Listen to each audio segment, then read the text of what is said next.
Today on How It's Made. Binoculars.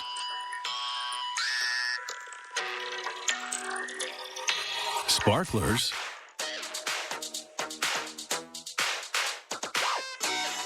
Rubber boots. And circular saw blades.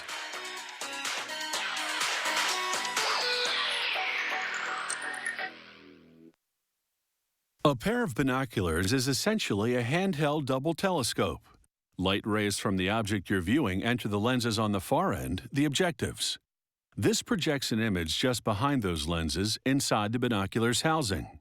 The smaller eyepiece lenses you peer through then magnify that image. The objectives are curved, causing the image to appear upside down. To turn it right side up, each binocular half needs a glass prism. Using UV light-activated glue, workers mount several prisms on steel plates that take them through a series of grinding and polishing steps.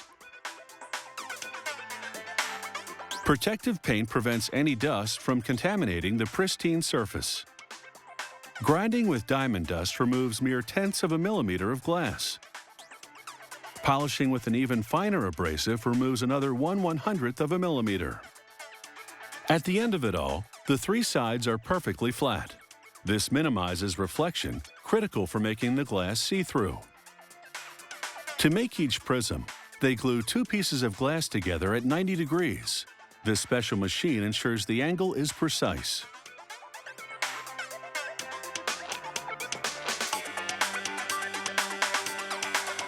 A shot of UV light dries the glue. The first piece of glass rotates the inverted image 90 degrees. The second rotates it another 90 degrees, completing the flip. Now for the objectives. These curved lenses have undergone the same grinding and polishing steps as the prisms. Now they go through a 9-stage computer-guided cleaning process. After inspecting the lenses, a technician glues two together. A double lens limits a type of distortion that causes fringes of color to appear around the image.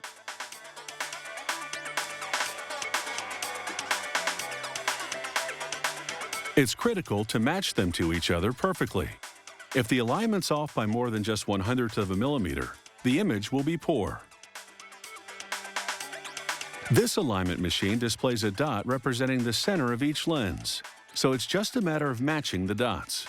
A 2-second shot of UV light dries the glue. Next, a technician loads mineral pellets into a vacuum chamber. Their exact formulation is a company secret. The pellets produce an anti-reflection lens coating that lets more light come through the lenses. Inside the vacuum chamber, a beam of electrons evaporates the pellets into microscopic particles that coat the lenses.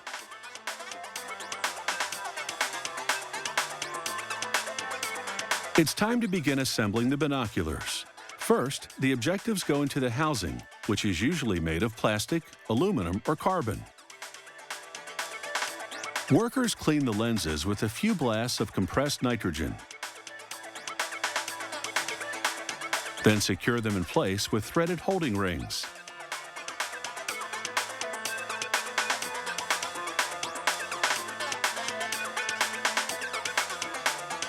Now a few drops of glue behind the objectives, where the prisms will go. Another blast of nitrogen to remove any dust. Then they insert the prisms. This optical machine aligns the focal points of the prism and its corresponding objective. Then some more glue to lock in the positioning. And a blast of UV light to dry the glue. Now they silicone the objectives and prisms to the housing's middle section. Silicone creates an airtight and waterproof seal. This holding mechanism presses the parts together while workers drive in the screws. Onto the opposite end of the middle section go the oculars, the smaller lenses through which you look. Those also attach with threaded holding rings. Now, through a valve on each side, a machine sucks air from the housing and injects nitrogen gas. Nitrogen prevents the lenses from fogging up. A day after filling, they recheck the nitrogen pressure to make sure there's no leak. This factory puts all the binoculars it produces through rigorous testing, subjecting them to prolonged vibration, water pressure, extreme heat, freezing temperatures, and other trying conditions. After every test, inspectors make sure everything still works perfectly, both mechanically and optically.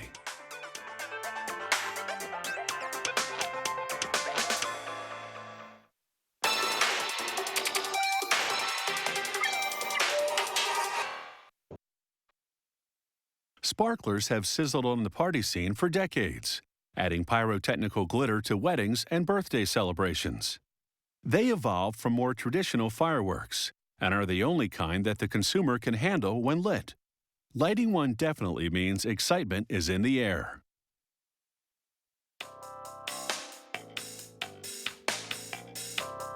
The splash of flash can last a minute or more depending on the length of the sparkler. They start with steel wires that are about 19 inches long. They load bundles of them into slots of a sorting machine.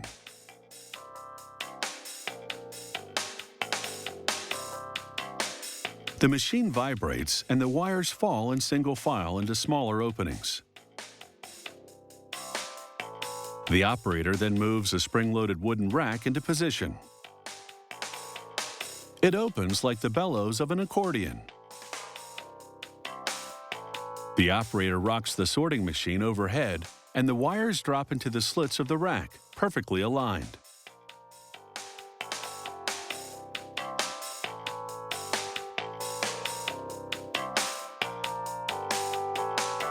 After 300 sparkler wires have fallen into position, the operator pulls a handle to close the rack. Now, clamped in the accordion-style rack, the wires are ready to move on to the next station. Wires for parade sparklers are much longer, 36 inches in fact, which means they're heavier than ordinary sparklers. The operator loads each of these wires manually into a rack that's larger and sturdier than the last one. This system of loading is a lot more time-consuming, but parade sparklers are worth the extra trouble because they'll have a longer burn time, up to 4 minutes.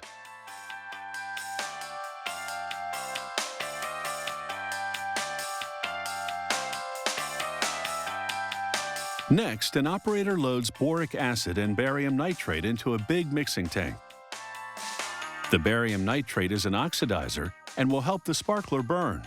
The boric acid is a neutralizer. He adds water and mixes in cornstarch. It will bind all the ingredients together. Next, he pours in some very fine iron filings. These bits of iron will give the sparklers their gold color. The operator then suits up in protective gear and closes the door. He's the only one allowed inside to load the sparkler's most volatile ingredient, aluminum powder. Once mixed into the wet slurry, the powder is virtually harmless, and they don't need to take as many safety precautions. Chain conveyors now move the rack of sparkler wires into position. An elevator lifts up a tank of the sparkler slurry to dip the wires in it. The next rack of wires then moves forward for dipping. 286 racks of wires move through this dipping station every hour and 45 minutes.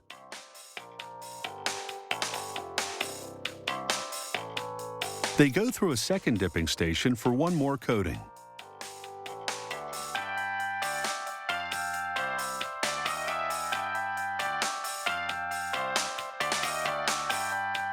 The two coatings double the diameter of the wires. After each dip, wires ride an overhead rail through an oven to bake the sparkler slurry until it's hard. An inspector then examines each sparkler. She checks for cracks and defects. Any wire that's flawed will be rejected because these sparklers have to outshine the competition.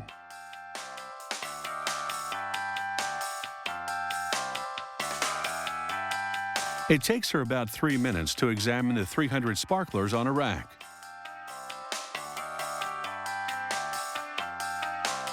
They check the diameter of each sparkler by sliding it through a template, and they bend it to check its integrity.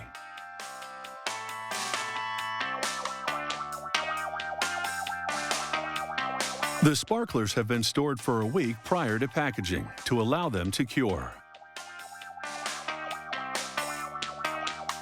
And now they're ready for a party, and they're sure to be the center of attention.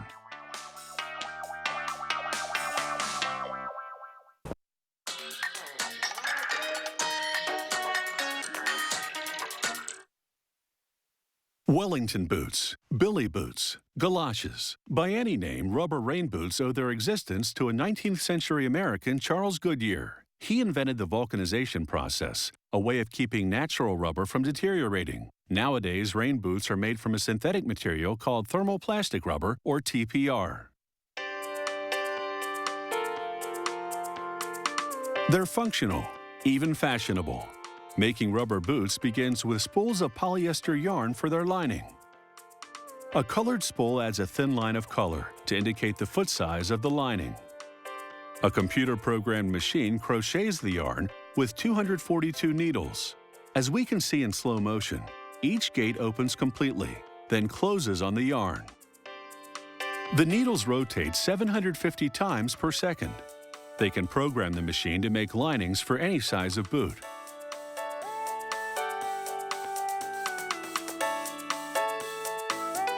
For quality control, workers spot check a few linings from every batch.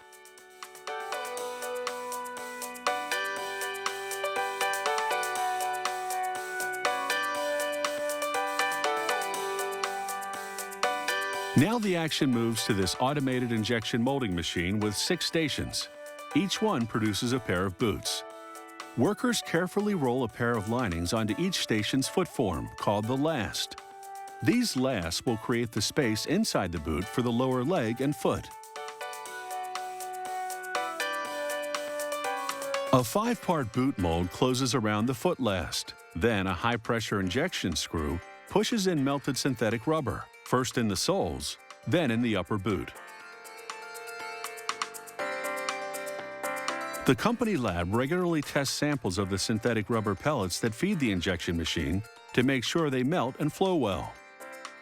The lab technician pours in some pellets, melts them, then pushes in a piston to extrude the molten rubber. The machine measures what's called the melt flow index. Back on the factory floor, a large suction hose feeds rubber pellets to the injectors. Black for the boot body, red for the soles.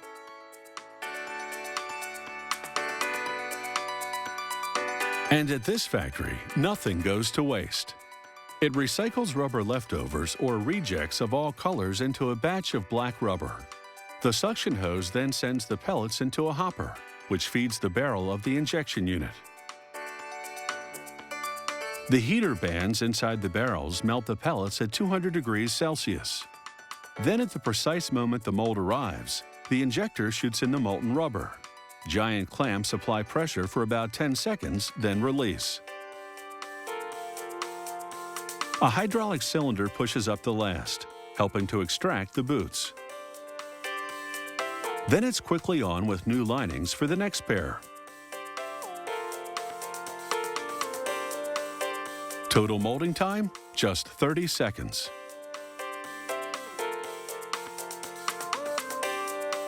The boots cool for 45 minutes, then head off to packaging. Making just one stop along the way at the pad printing machine to get the company's logo. Elsewhere in the factory, a seamstress carefully constructs a patterned boot lining. The factory crochets white linings in a continuous roll, then has another company print on the design. The trickiest part is shaping the toe, because she has to curve and cut the material at the same time. For these pattern boots, the machine injects a transparent synthetic rubber into the mold so that the printed lining will show through. The mirror finished surface of the mold cavity produces a high-gloss boot. The printed boot requires more work and costlier materials and is therefore more expensive. After the molding, for example, it has to go to the trimming station. There, a worker shaves off excess material from the top of the boot. Then he sews on a fabric binding to sandwich the lining.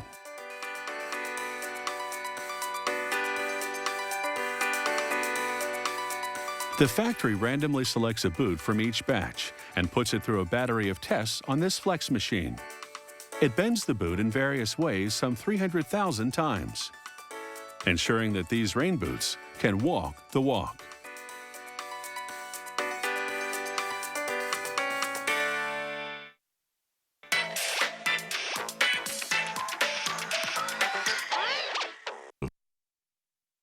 When a construction site is buzzing with activity, it's usually the sound of the circular saw. Its spinning teeth can take a bite out of any job in seconds. There are many claims to the invention of the circular saw, but there's no doubt that when its design was perfected in the last century, it revolutionized woodworking. With a circular saw, you can give odd jobs a whirl, and when the sawdust settles, you may have discovered your inner handyman. To make a circular saw blade, a laser burns into a sheet of steel to cut out jagged discs in the basic shape of a circular saw blade.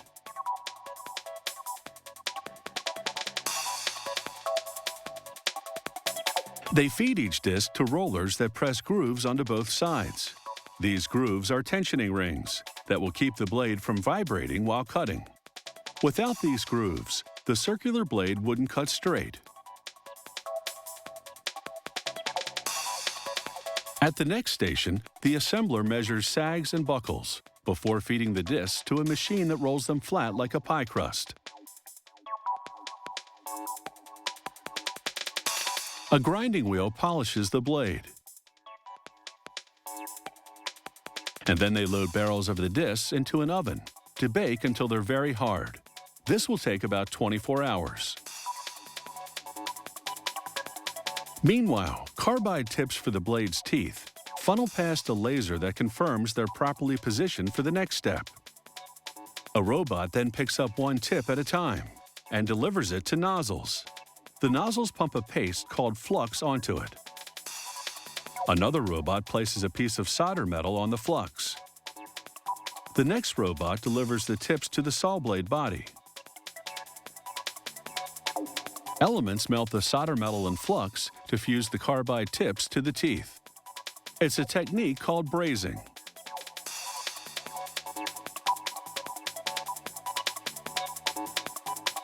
Teeth with carbide tips last longer without losing their sharpness.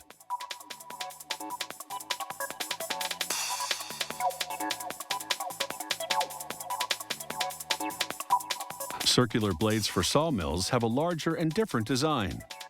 They brush flux around a side hole and then place soldering metal on an elongated carbide tooth.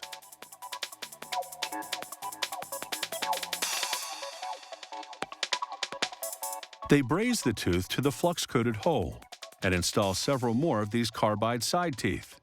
The side teeth will enable this sawmill blade to tear through big logs. The smaller circular saw blade now spins on an axle, while a spray nozzle sandblasts it. The sandblasting cleans the surface and gives the blade a brushed texture.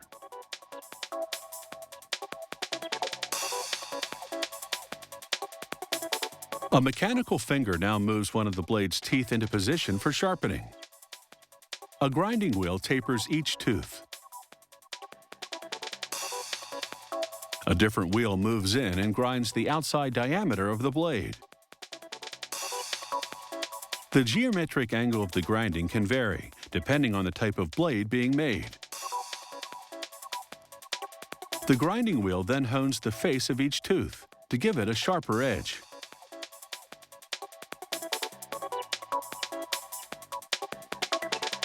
Next, a straightening specialist pounds out any remaining bumps in the blade and double-checks it with the straight-edge tool. He wipes off any smudges and then holds the blade to the light and examines it to confirm that it has no flaws.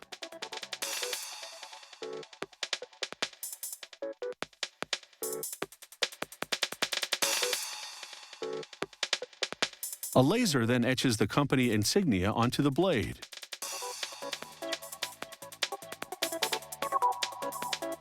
And now this circular saw blade is ready for its close-up. A camera focuses on the teeth and sends the picture to a computer. It analyzes the cutting angle and the clearance of each tooth to make sure each one measures up. The result is circular saw blades that should be able to keep their edge on the job.